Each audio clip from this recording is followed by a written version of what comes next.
Hola, ¿qué tal? Qué gusto me da saludarles este lunes a estas horas, esperando que se encuentre en su casa ya descansando, pero sobre todo reconociendo, por supuesto, la misericordia de Dios a lo largo de este día. Bienvenidos a su segundo programa de Salud Positiva, una nueva forma de comunicar salud, un esfuerzo de Agape TV Canal 8 por llevarle un contenido diferente de salud.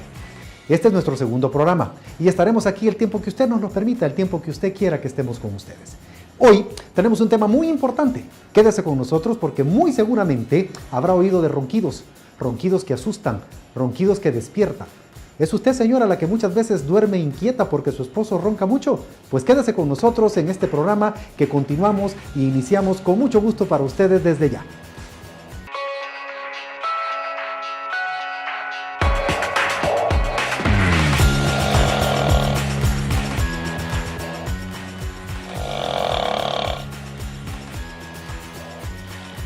Muchas veces cuando observamos y escuchamos a una persona dormida que ronca, lo asociamos a un sueño profundo. Sin embargo, a estos ruidos que despiertan y asustan se le conoce como apnea del sueño. Una enfermedad que interrumpe sueños y convivencia con los demás, hasta el punto de considerarse la segunda causa de divorcios en países como Estados Unidos. Sin embargo, lo más delicado puede ocurrirle a quien lo padece. Para hablar de este tema en su sección La Consulta Médica de hoy, nos acompaña el Dr. Américo Fuentes Canales, presidente de la Asociación Salvadoreña de Otorrinolaringología. Adelante, Francisco.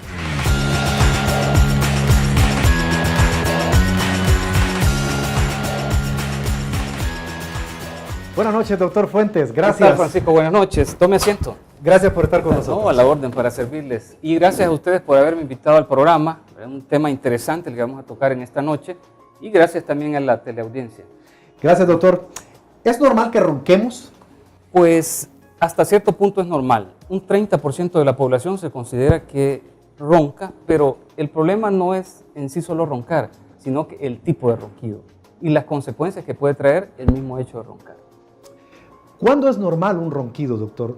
¿Y cuándo ya un ronquido pasa a tener algo más o no está bien ya ese ronquido? Muy bien, en cuanto a intensidad, el ronquido que se considera normal es un ronquido leve que lo siente nada más la persona que está durmiendo a la par, ya sea la pareja o las personas que están en la misma habitación. Pero cuando ya el ronquido se oye en el cuarto de la par o en toda la casa, todo eso ya es un problema, porque es un ronquido bastante intenso y en la medida en que es intenso el ronquido es más problemático, porque el problema no es en sí solo roncar, sino que lo que conlleva el roncar. Se está roncando porque hay una estrechez, por lo general, en el trayecto del paso del aire, que es a lo largo de toda la vía aérea, desde la nariz hasta la garganta. ¿Y quiénes roncamos más, los hombres o las mujeres, doctor? Los hombres, por supuesto. ¿Somos los que más roncamos? Sí, por supuesto. Okay. Se considera que más o menos, no solamente hablando en sí, porque el ronquido es parte del problema. Hay una entidad, por decirlo así, una enfermedad, ya está establecido como una enfermedad, que se llama apnea de sueño. La apnea de sueño no es más que el cese del flujo respiratorio durante la noche o hacer pausas respiratorias. Entonces el problema de fondo no es en sí roncar, sino que lo que conlleva que es hacer pausas. Se considera que cuando uno hace una pausa respiratoria de más de 10 segundos, eso se considera apnea. Y cuando es menos de 10 segundos, eso se llama hipopnea. Pero para fines prácticos es lo mismo, el mismo daño produce. Quisiera que nos fuéramos un poquito más atrás. El ruido. ¿Cómo no? ¿Cómo es posible que estoy acostado, una persona está en reposo, o su cuerpo ya está completamente en reposo y que tengamos esa capacidad para hacer esos ruidos? Usted hablaba de lo delicado de esto es el ruido que se hace, además de muchas cosas. ¿Con qué puede comparar usted un ruido cuando podríamos decir que ya hay algo que está pasando que no es normal? ¿Cuándo es que es ruidoso entonces ese ronquido y que despierta y que asusta, doctor? Exacto. Bueno, para tener idea, el ruido que se genera en una oficina anda por 50, 60 decibeles. El ruido de un vehículo anda por 80, 90 decibeles. Pero una motocicleta anda por 100, 110 decibeles. Entonces, muchas veces los ronquidos pueden ser tan intensos como el ruido de un motor, de un vehículo. Tan intenso así como una motocicleta. Eso quiere decir que lo intenso del ruido, el aire que está pasando a través de las vías respiratorias genera ese ruido tan intenso y se da por la vibración sobre todo del paladar blando. Cuando uno está acostado, el paladar cae en la faringe y esa vibración que genera el paladar es lo que da el ronquido.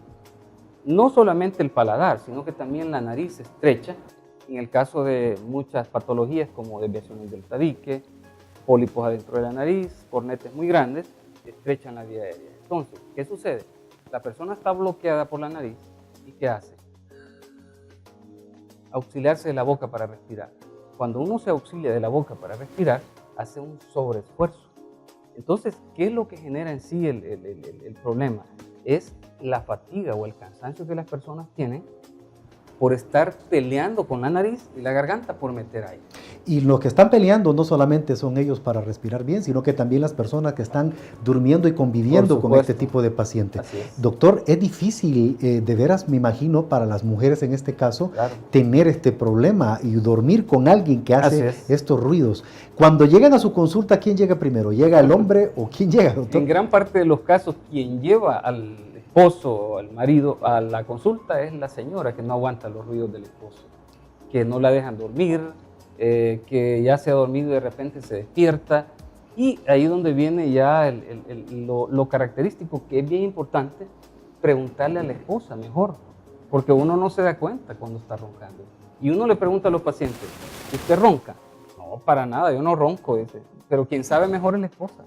Entonces, lo ideal es que cuando una persona la llevan o quiere ir a consulta por ronquido, que vaya la esposa. Si es el caso y si es al revés, pues igual. Si la que ronca es la señora, quien sabe mejor es el esposo. Tenemos la percepción, doctor, de que cuando una persona entramos y lo encontramos dormido y está roncando, decimos, está durmiendo profundamente. Creemos que entre más roncamos, dormimos mejor o estamos profundamente dormidos. Pero eso no es así, porque quien se queja es la persona de a la par. Exacto. ¿Hay gente que se divorcia por esto, doctor? Sí, es causa de divorcios en Estados Unidos, en Europa. En estas latitudes es menos porque la legislación no está todavía adaptada a eso. Pero en otras partes del mundo sí es causa de divorcio. Para que nuestros amigos televidentes entiendan, doctor, un poquito mejor, entonces roncamos porque tenemos alguna obstrucción en la nariz. Y no solo en la nariz, también en la garganta. Por ejemplo, doctor. Por ejemplo, una patología que es bien frecuente es cuando uno tiene un trauma en la nariz. Un golpe que le torció el tabique normalmente debe estar así, que es la pared que divide las dos fosas nasales. Si el tabique está torcido, entonces, ¿qué sucede? Hace que respire con dificultad. Ese es el primer sitio de obstrucción y que es fácilmente identificable en la consulta del otorrinolaringólogo, porque quienes estamos más capacitados para diagnosticar el problema en cuanto a ver la vía respiratoria desde la nariz hasta la garganta, pues nosotros hacemos el examen y endoscopía también para ver todo el trayecto del paso del aire. El otro sitio frecuente es el paladar, donde están las amígdalas y el paladar blando. A veces el paladar blando normalmente tiene que tener un espacio suficiente para poder que el aire pase, pero a veces está muy estrecho. Y esa estrechez es lo que impide el adecuado paso del aire.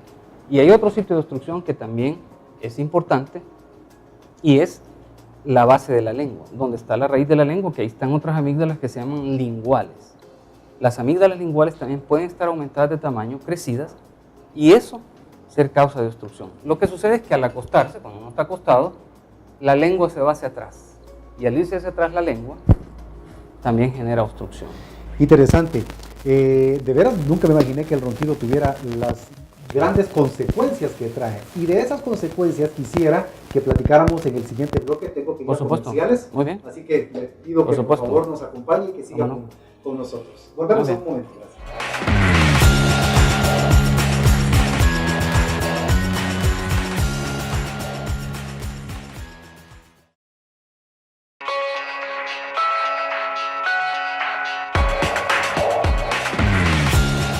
Qué bueno que continúa con sus programas Salud Positiva. ¿Usted ronca? De eso estamos hablando. Con el doctor, por supuesto, otorrinolaringólogo, doctor Fuentes Canales. Doctor, cuando un paciente llega a su consultorio, ¿hay algún aspecto físico o algo que usted dice, este paciente creo que puede tener problemas serios con el ronquido? Sí. Es bien importante hablar aquí de la herencia. Personas que tienen cuello corto hay un cuello un poquito abultado, es lo más seguro que tengan y que tienen por supuesto sobrepeso, son personas que tienen la tendencia a roncar. Entonces, la obesidad también sabemos que es un factor que tiene que ver mucho la herencia, la complexión física tiene mucho que ver. Entonces, ya de antemano nosotros sabemos, si tiene sobrepeso, y acordémonos que esta enfermedad de la apnea del sueño, en un 70% de las personas se asocia también con obesidad. ¿Y hay algún examen? Sí. ¿Alguna prueba que a usted le diga que hay un problema serio ahí de apnea? Sí, hay un estudio que es bien importante que se llama polisomnografía. La polisomnografía no es más que un rastreo de todas las características que suceden durante el sueño. La frecuencia del corazón, se mide la cantidad de ronquidos que una persona tiene por hora durante la noche, se mide también los movimientos del tórax y del abdomen. El examen también tiene unos electrodos que se colocan a lo largo de la cabeza para ver electroencefalograma. Y eso es bien importante también para descartar otras causas de otros trastornos del sueño, como son los problemas a nivel cerebral, que no es el tema de ahora, pero que también hay que descartarlo. Y ese estudio nos especifica exactamente si es uno o es el otro. Es un estudio completo. Es un estudio bien completo.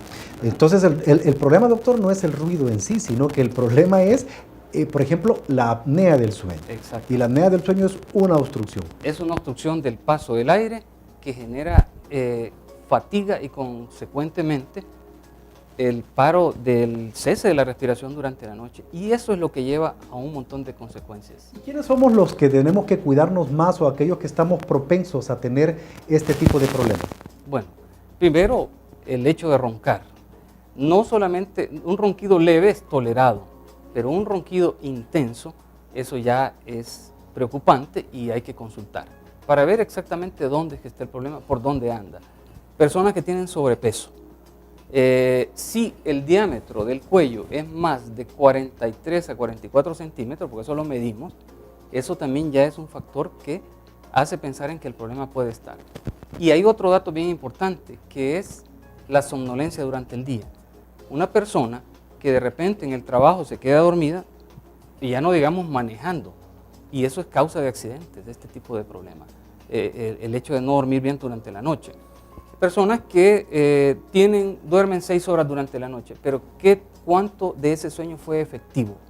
Probablemente unas 2 horas nada más. El resto del tiempo pasan peleando con su nariz o su garganta por meter aire. La calidad del sueño es malísima y al siguiente día estas personas están en el trabajo, van manejando, están en un acto público, donde sea, y están dormidos. Están durmiendo. ¿Comidas? Todo eso potencia, sobre todo hay una entidad también que es el reflujo gastroesofágico. Está asociado, o mejor dicho, potencia el problema. ¿Por qué? Lo que hace el ácido es que quema todo el esófago y la vía respiratoria e hincha más los tejidos y consecuentemente al estar los tejidos hinchados cuesta más que el aire pase. Me llamó la atención que decía que el problema no era el ruido, sino que también las consecuencias que podía traer a una persona el tener apnea o tener un ronquido fuerte. ¿Cuáles son esas consecuencias más drásticas quizás, doctor? A la cabeza es bien importante la hipertensión arterial y eso nos damos cuenta que en la actualidad es causa frecuente de consulta. Personas a los 30, 28, 35 años hipertensas. Y entonces uno se pregunta, ¿por qué una persona tan joven es hipertensa? Y nosotros como médicos también cometemos errores. Y un error es decirle, vaya, tómese sus medicamentos y esto y basta. Haga un poquito de ejercicio, baje de peso. Pero el trasfondo del problema muchas veces es esta situación del ronquido, la apnea del sueño. Tratamientos, bueno, hay múltiples tratamientos y hay un montón de cosas que se mencionan en el mercado, en el comercio. Por ejemplo, las bandas que se ponen aquí en la nariz, eso lo que hace es abrir un poquito las válvulas nasales y lo que hace es que pase un poquito mejor el aire, pero no solventa o no soluciona el problema. Hay un montón de cuestiones, por ejemplo, alarmas que se ponen en pulseras de alarmas que se ponen ahí. Cuando la persona está haciendo mucho o roncando mucho, la alarma suena y la persona se despierta, pero volvemos a lo mismo. O sea, no va a resolver el problema. Y ahora viene ya el tratamiento que está probado científicamente que ayuda, Y algo que es bien importante es cómo se clasifica. La polisomnografía clasifica la severidad de la apnea en leve, moderada y severa. Si una persona tiene estos eventos de episodios de apnea o hipopnea durante la noche, menos de 5 por hora, eso es normal. De 5 a 15 se considera leve, 15 a 30 es moderada y más de 30 episodios por hora, eso es severo. La apnea moderada y severa se maneja con un aparato que se llama CPAP. CPAP son en inglés, la terminología en inglés, que significa presión positiva continua de la vía aérea. Y lo que estas personas necesitan es un aparatito con una máscara que manda presión positiva, es como un fuelle que hace que esté mandándose presión para mantener abierta y permeable la vía respiratoria. Esto es un aparato que muchas personas lo están usando en la actualidad y que le puede salvar la vida a una persona. Y hay otros tratamientos que son complementarios, como por ejemplo la cirugía.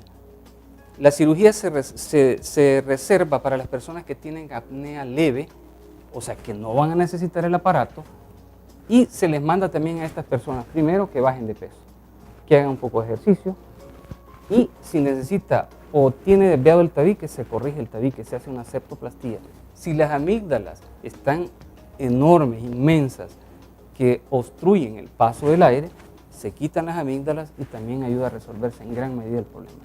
Doctor, llegamos al último minuto del programa. ¿Cómo no? ¿Cuál sería su receta, cuál sería su recomendación para estas personas que ¿Cómo no? padecemos Claro. quizás de este problema? Bien, lo más importante es no tomar a la ligera o no dejar, mejor dicho, darle importancia al ronquido. Sobre todo en las personas que además del ronquido están teniendo somnolencia durante el día. Y son las personas que se quejan de que han tenido un mal sueño y a la par del mal sueño andan un poco deprimidas o más ansiosas de lo normal y se están durmiendo en el trabajo, en el estudio, etc. Y aquí un paréntesis que es bien importante, en el caso de los niños, que no lo habíamos mencionado, la causa más frecuente de niños, porque los niños también se pueden tener apnea de sueño, pero la causa más frecuente es amígdalas crecidas y adenoides. Eso es casi exclusivo de los niños. Interesante, doctor. Muchísimas gracias por haber estado con A la orden. nosotros. Esperemos que esté muchas veces más. Esta es su casa. ¿Cómo no? Así que Gracias, le agradecemos muchas mucho. gracias. Para doctor servirles, Fuentes Canales. estamos a la orden. Muchas gracias. A usted, amigos televidentes, quédese con nosotros porque nosotros nos vamos a un pequeño corte comercial y cuando regresemos estamos con ¿qué dicen los expertos? Usted tiene que saber lo que usted como paciente, sus derechos. Venimos en un momento. Gracias.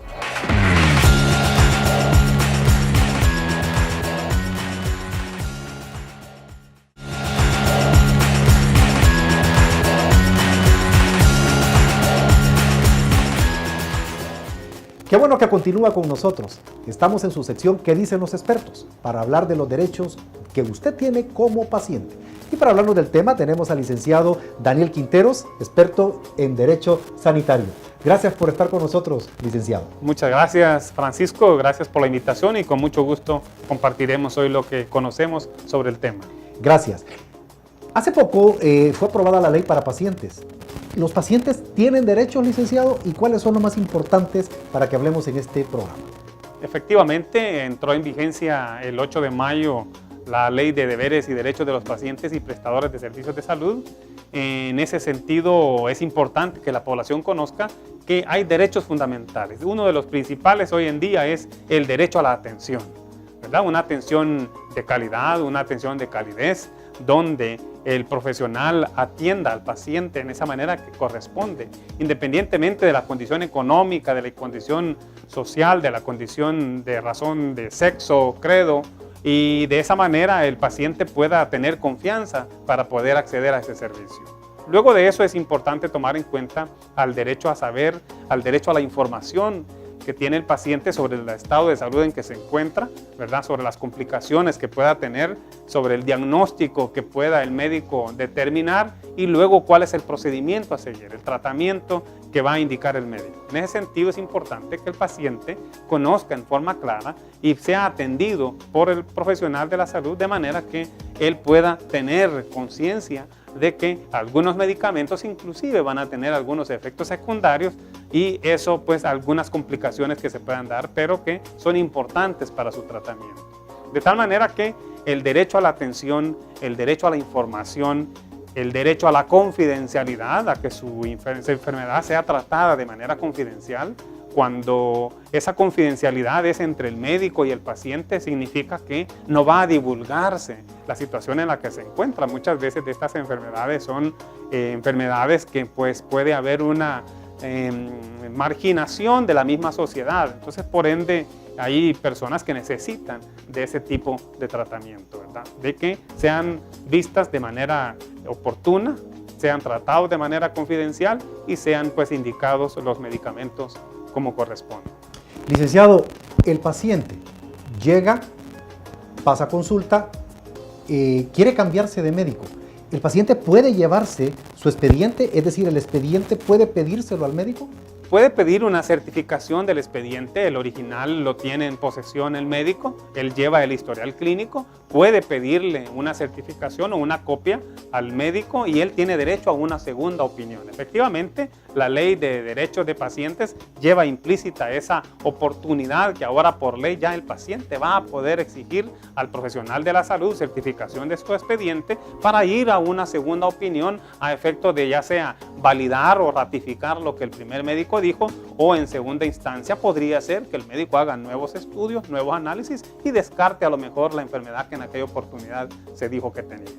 Muy importante lo que nos dice, porque los pacientes entonces pueden solicitarle a su médico una copia del expediente, porque dice que el original tiene que quedar en manos del médico. Así es, el original tiene que quedar en manos del médico porque ellos tienen una vigilancia, ¿verdad?, de la Junta de Vigilancia de la Profesión Médica, son controlados en su ejercicio y en él constan todos esos antecedentes y datos que el paciente son importantes conservar, de manera que a efecto de una auditoría médica puedan ellos tener esa información que es la que aportó en su oportunidad. Perfecto. Bueno, licenciado, vamos a seguirlo molestando, va a seguir, por supuesto, dándonos esta información tan valiosa para los pacientes, pero obviamente en un programa más adelante. ¿Cómo? Muchas gracias. Agradecemos mucho y esta es su casa. Muy amable. Gracias, muchas gracias, Francisco. Y vamos a un muy corte amable. comercial. Gracias a ustedes. No se despegue porque venimos con más de su programa Salud Positiva. Gracias.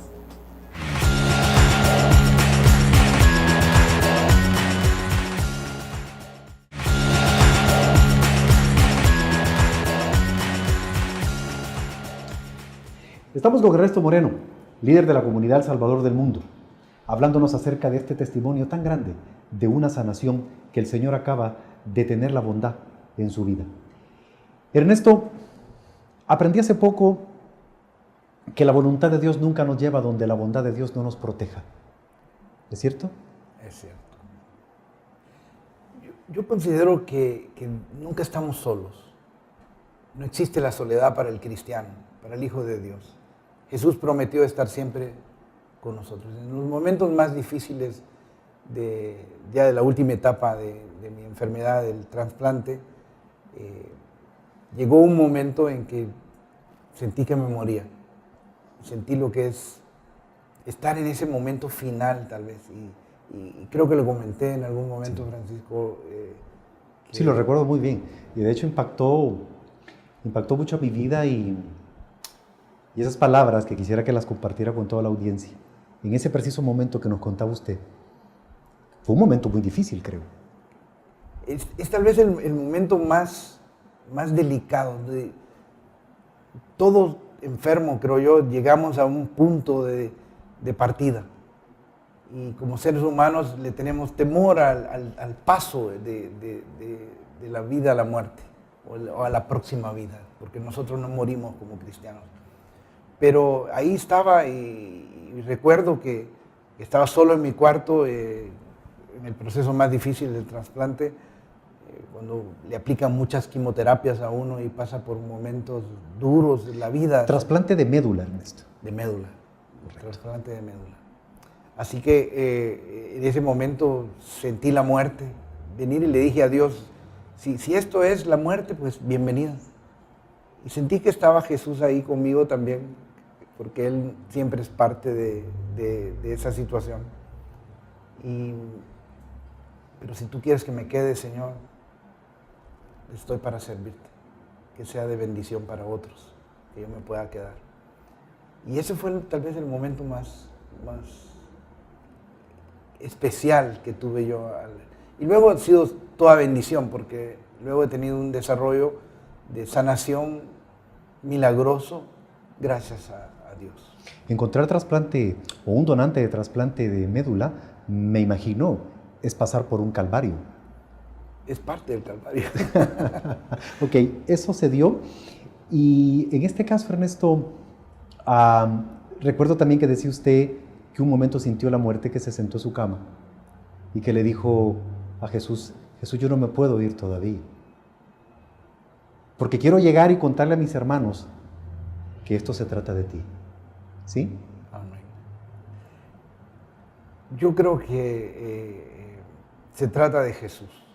Toda la vida y toda nuestra relación cristiana, el llamarnos cristianos es tener una relación personal con nuestro Señor. Y las palabras de Pablo sonaban en mi cabeza: Señor, para mí la muerte es ganancia, pero si he de quedarme, he de hacerlo por ayudar a otros en la fe. Y son las cosas que son parte del evangelio de la vida de uno, que se hacen vida en uno. O uno tiene la oportunidad de hacerlas vida. Decirle, Señor, yo quiero ayudar a otros. Si me dejas, que sea para ese propósito. ¿Usted quiere ayudar a otros en este programa? Claro. ¿Cómo entonces le diría? ¿O qué mensaje le mandaría a alguien que tiene probablemente un problema terminal, probablemente una crisis como la que usted pasó? ¿Cuál sería su mensaje para ellos? Uno, ánimo. Creo que es lo más importante. La actitud que uno tiene significa el 50% de la sanación que uno pueda tener. La actitud a la vida, el reconocer esas palabras del Señor que nos dice en San Juan, que aquel que cree en Él no muere, mas el que está vivo y cree en Él no morirá jamás. O sea que no se trata de morir, se trata de Jesús. No se trata de terminar en algo, sino que hacer de esta oportunidad algo bello para otros. Y yo pienso que ese sería mi mensaje a cualquiera que esté pasando por una situación como la que yo he pasado. 1, ánimo. 2, no estás solo. 3, Cristo te ama, Dios te ama, y esto no es el final. Sin embargo, Ernesto, cuando llegamos a desesperarnos, cuando esa espera desespera, cuando luchamos y estamos contra toda desesperanza, ¿qué hacemos? Como decía, la fe es sinónimo de confianza y no hay que perder la confianza, porque no hay peor situación que una persona pueda vivir que estar desesperanzado. Perder la esperanza es perder todo. Cristo es nuestra esperanza. Él quiere que vivamos con la esperanza viva. Y esperanza quiere decir deseo. Yo tengo que desear estar sano. Pero si he de estar sano, ¿para qué he de estar sano? ¿Cuál es el propósito entonces de estar sano y volver a la vida? Porque todos queremos volver a la vida. ¿Pero para qué? ¿Cuál es el propósito de vivir entonces? Cristo se lo va a dar. Y esa es tal vez la pregunta mayor que debemos de hacernos todos. Señor, si he de volver, ¿para qué he de volver? Tengo los últimos 30 segundos de la sección. Mensaje, algún saludo. ¿No le va a mandar un saludo a su comunidad? Bueno, claro, saludo a todos mis hermanos que fueron instrumentos divinos de Dios en escribirme, en animarme, en amarme en esos momentos de soledad, de prueba, de sufrimiento, cuando se sufre físicamente. Pero ahí estaban siempre, miles de cartas, miles de mensajes, en las redes sociales. Gracias. Estoy eternamente agradecido con Dios y intercedo ante Dios por todos ustedes, porque no hay cosa más bella que el amor de un hermano. Se siente. Y se le ve perfectamente bien. Un saludo también para nuestro padre Flavián. Padre Flavián, muchas gracias. Que Dios me lo bendiga mucho y que lo siga fortaleciendo en este camino, y estamos para ayudarnos y apoyarnos. Así que muchísimas gracias. No nos queda más, Ernesto. Muchísimas gracias por haber estado con nosotros. Esta es su casa, este es su programa. Esperamos tenerlo nuevamente si el Señor nos lo permite. Si el de Dios lo permite. Muchísimas gracias. Gracias, Francisco. A usted, amigo televidente, muchas gracias y será hasta la próxima. Buenas noches.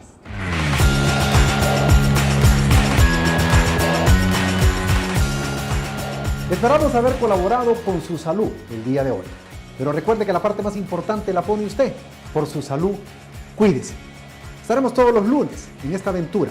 Usted es nuestro principal paciente, nuestra principal receta para continuar. Si quiere algún tema en especial, si quiere ponerse en contacto con nosotros, por favor utilice todas nuestras redes sociales que están apareciendo en pantalla. Y recuerde, si hoy no fue un buen día, sonría, fue solo eso, no la vida. Nos vemos la próxima semana y que Dios nos bendiga a todos.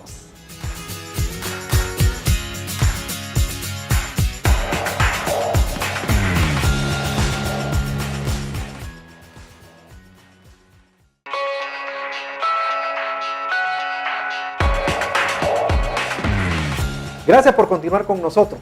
Recuerde que usted está en sintonía de su programa Salud Positiva, una nueva forma de comunicar salud. Este es nuestro segundo programa. Y recuerde que todos los lunes van a ser saludables si usted nos lo permite. Pero ha llegado el momento de conocer las noticias y la información y los avances que tenemos para usted. Por eso vamos a nuestra sección, el apéndice del día.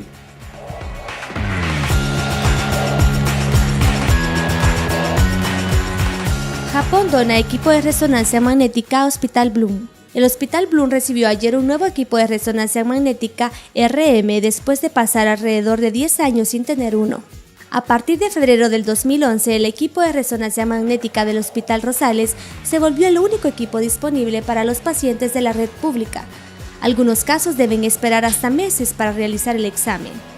Los niños del Hospital Bloom son parte de los pacientes que deben ser trasladados al Rosales. Aunque no son muy frecuentes, hay ocasiones en las que deben llevar a los niños al Rosales de forma urgente para realizar el examen, más que todo para las emergencias de neurocirugía donde hay problemas cerebrales, dijo el jefe de residentes de la cirugía pediátrica, Ignacio Machuca. El Bloom cuenta con una tomografía axial computarizada TAC, que aunque no cuenta con la misma precisión de la resonancia magnética, sirve para casos de trauma por su rapidez. Sin embargo, en casos en los que los médicos necesitan un diagnóstico más específico, como pacientes del área de oncología, para ubicar un tumor, la resonancia magnética es una herramienta valiosa. Servirá para precisar muchos de los diagnósticos, añadió Machuca. El nuevo equipo, valorado en $1.5 millones, fue donado por el gobierno de Japón. La anterior resonancia magnética que tenía el Bloom dejó de funcionar en el 2007, dijo el director hospital Hugo Salgado. El Hospital Rosales nos está apoyando y cuando hay alguna falla que hemos tenido algún problema, hemos estado saliendo adelante con un convenio con el Seguro Social, explicó el funcionario. Al año, el Bloom ha tenido que realizar entre 550 y 600 resonancias magnéticas a sus pacientes. Colombia declara el fin de la epidemia del Zika. El Ministerio de Salud de Colombia declaró el final de la epidemia del Zika que inició en el país en septiembre del año pasado. Durante ese tiempo se reportaron más de 99.000 casos de Zika en Colombia. Después de una revisión de las cifras que han disminuido alrededor de 600 casos por semana, el ministerio tomó la decisión de declarar el fin de la epidemia. No obstante, las autoridades dijeron que continuarán dando seguimiento a los casos en el país. El Ministerio de Salud resaltó que del total de casos de Zika, más de 17.000 son mujeres embarazadas, que están estrictamente monitoreadas por las autoridades de salud.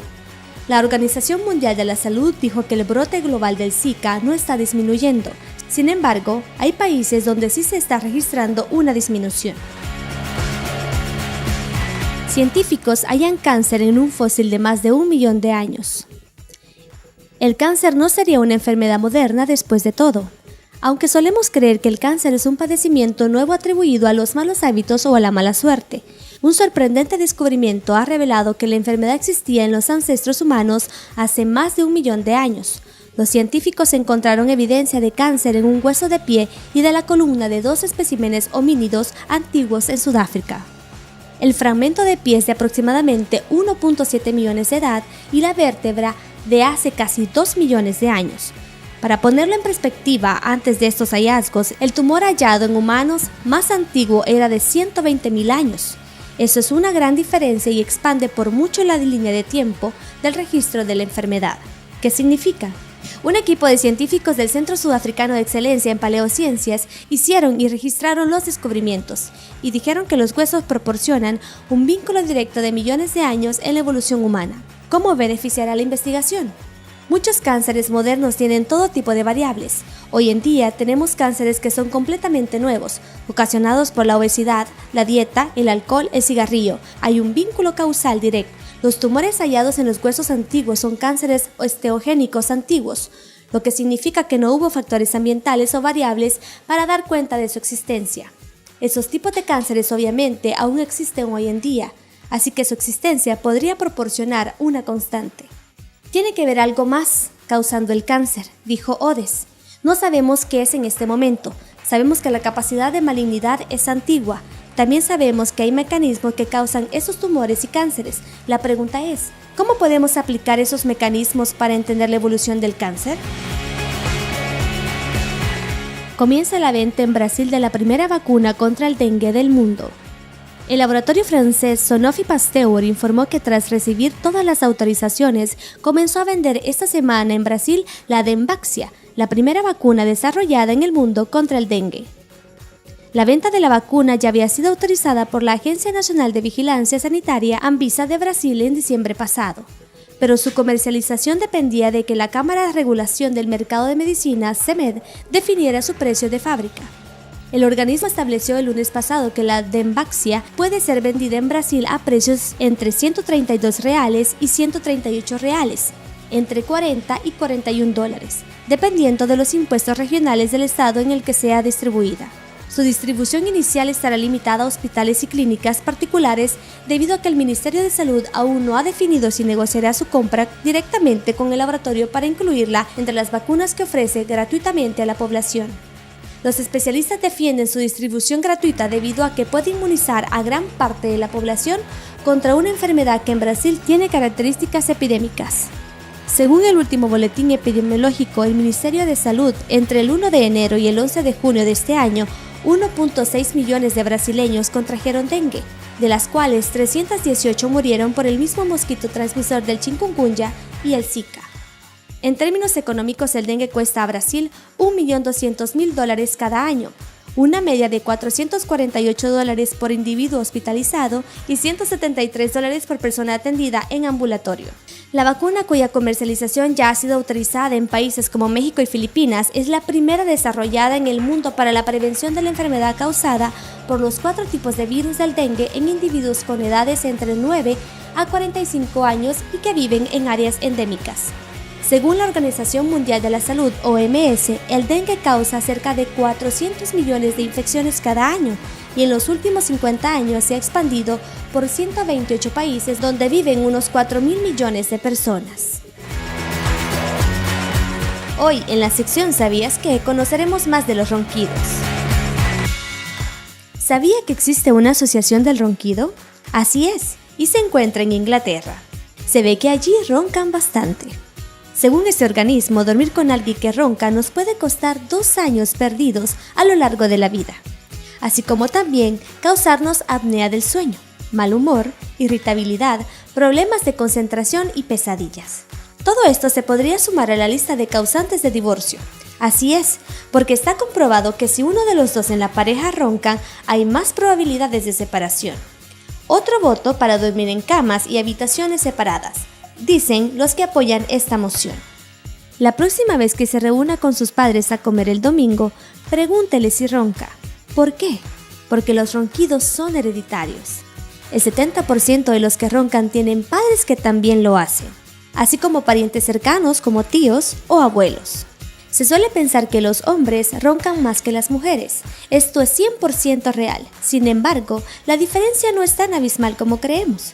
El 40% de los hombres roncan y el 30% de las mujeres también.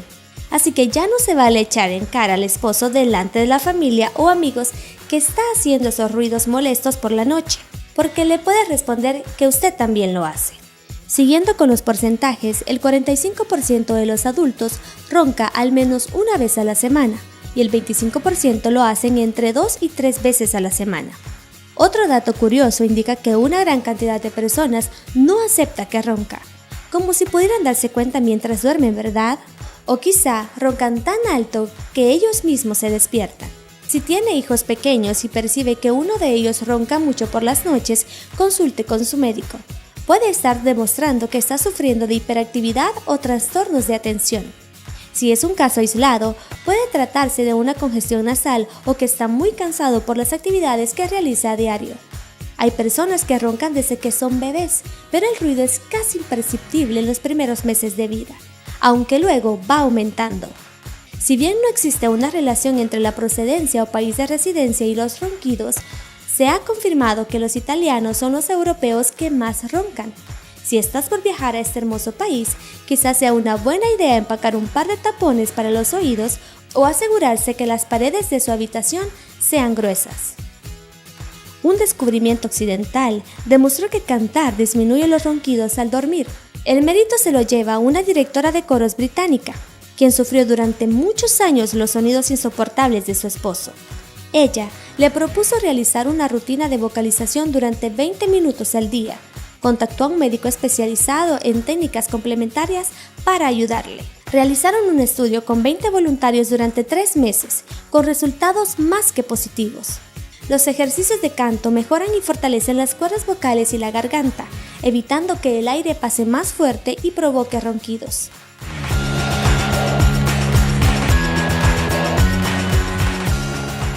En el programa anterior conocimos la historia de Ernesto Moreno, laico comprometido que hoy en día es el líder y fundador de la comunidad Salvador del Mundo.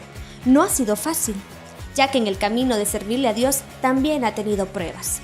Hoy, en la sección Dosis de Fe, nuevamente está con nosotros para contarnos de un milagro que Dios ha hecho en su vida. Adelante, Francisco.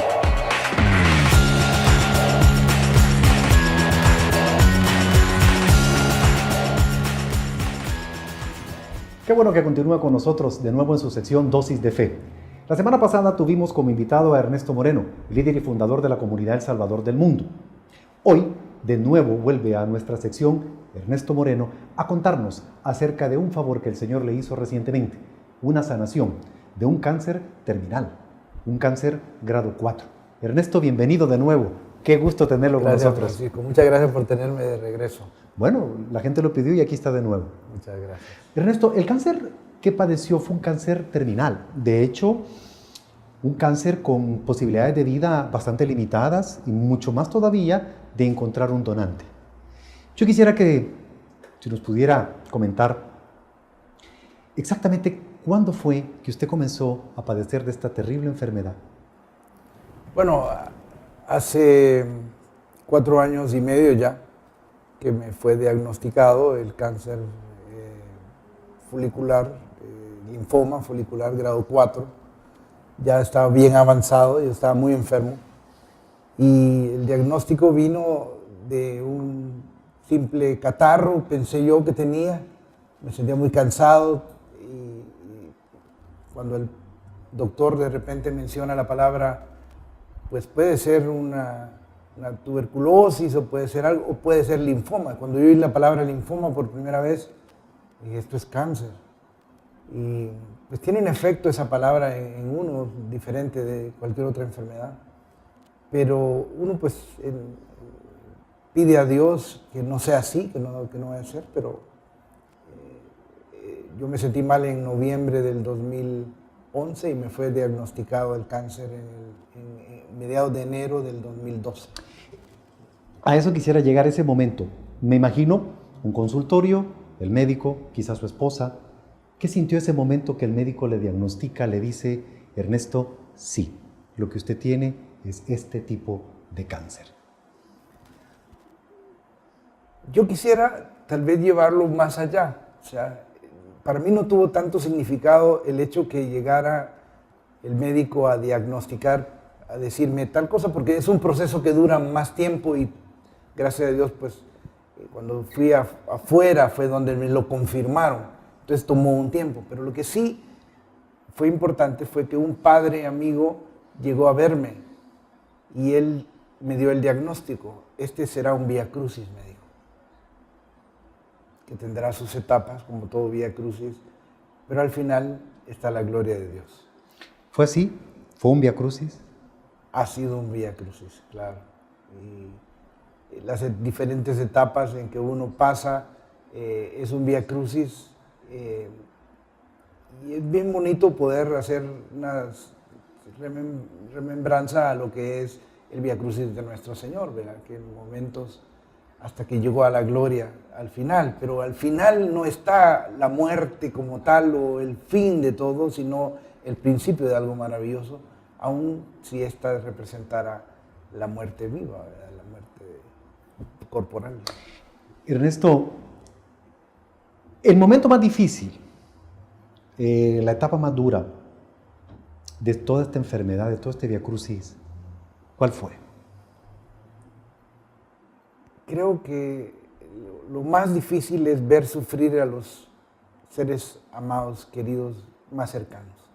Mi esposa, mis hijos pequeños, ese es el momento más difícil, verlos a ellos desesperados, no tener control de qué es lo que está pasando, no saber qué pueda llegar a pasar. Y la enfermedad dura tiempo, no se va en semanas, ¿verdad? Son 4 años y medio en este proceso, hasta llegar en el Vía Crucis a ser declarado ya terminal. Claro. O sea, donde me desahució el doctor y me dijo, mire, usted lo único que le queda es un trasplante, es lo único que lo puede salvar, si no se me va a morir en tanto tiempo. Y eso pues es una etapa difícil para que... Ese es otro Vía Crucis, ese es otro problema más serio. Es parte del Vía Crucis, o sea, es acercarse más a la cruz. Ahora, Ernesto, en algún momento usted siendo un servidor, usted siendo una persona, como se dice, laica, o que hizo la obra guiada por el Señor, por supuesto, de liderar a la comunidad El Salvador del mundo, ¿en algún momento usted se sintió solo, le reclamó a Dios, le dijo, Señor, ¿por qué yo si yo te sirvo? Si yo te he servido de esta manera, ¿por qué yo tengo este problema? Yo siempre tuve, en lo personal, algo en contra de Job. Porque Job al final, alguien que sufrió, que padeció muchas cosas, pero que para mí se quejó. Yo tomé la posición de no quejarme en ningún momento. De que tener mucho cuidado en cualquier comentario, cualquier pensamiento inclusive, que fuera a reflejar de parte mía una queja para Dios. Para mí ha sido un privilegio pasar por esta etapa, poder conocer de primera mano algo tan delicado como es una enfermedad mortal, terminal, que muchos ahora le están pasando. Y para mí ha sido un privilegio poder estar ahí, haber estado ahí y poder ayudar a gente en primera mano. Yo siempre he reconocido en nuestro Señor Jesucristo y lo que decía nuestro amado Monseñor Urioste, que Dios quiso pasar 9 meses en el vientre de su madre, cuando el mundo se perdía, cuando mucha gente se iba al infierno. Dios quiso pasar 9 meses y no pasarse un minuto. Y para mí es tan importante poder tener la oportunidad de experimentar en carne propia algo por el estilo, para poder ayudar a otros. Y ese es el propósito de Dios. Alguien podrá decir, Ernesto Moreno tuvo los recursos, gracias a Dios, para poder salir adelante de una enfermedad como esta. Pero también conocemos a personas que tienen mucho más recursos, pero que hay algo que no tienen. Y quizás es la fe. ¿Eso hizo la diferencia en Ernesto Moreno? Para mí la fe es sinónimo de confianza. Decir yo tengo fe puede no significar mayor cosa para mucha gente, porque no lo relacionan. Pero si yo cambiara la palabra fe por confianza, diría yo tengo confianza en Dios. ¿La tuvo, Ernesto?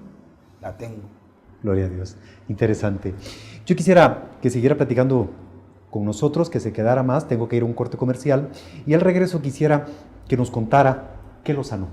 Quisiera que nos contara qué fue lo que realmente lo curó. Vamos a una pausa, ¿le parece? Claro.